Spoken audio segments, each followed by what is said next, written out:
Hi, it's me again with Corel Tips and Tricks. Somebody's having a little trouble drawing this because they don't know where to rotate it from where they need to rotate it. So it doesn't matter what size six-sided polygon you make. I'm going to Control D, get the two-sided or the two-sided, hold down the shift tool and make that right there. So it doesn't really matter. I'm going to go ahead and group that together. You need to hit P. That one needs to go there. Now I'm going to hit the plus key twice, and I'm going to take this and do this right here so it snaps to that. Now, this one needs to be in the center.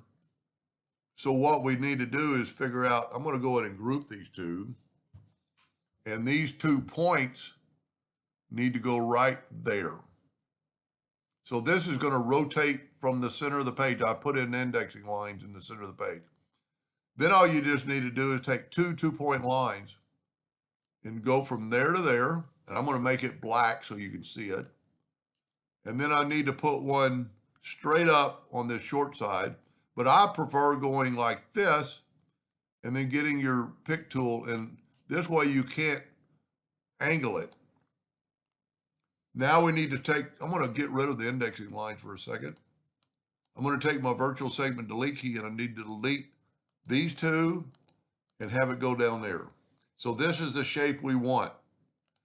I'm actually going to do them in red and I'm going to fill that in. But first, before I do that, I'm going to group all this together, Control G. Now I'm going to get this red back.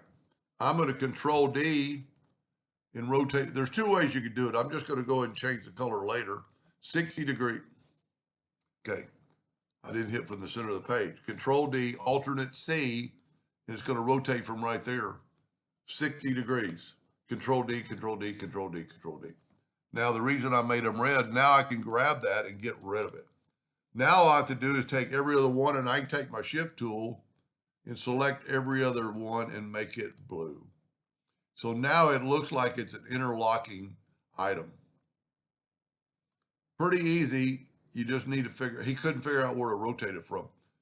So I actually kind of had to figure it out. He sent me this and he was trying to rotate from that triangle or from right there. So I actually took this and rotated it manually till I figured out, where it needed to rotate. And there's probably another way to do it, but that's a pretty fast way. Anyway, I hope that helped them a little bit. Thank you for watching.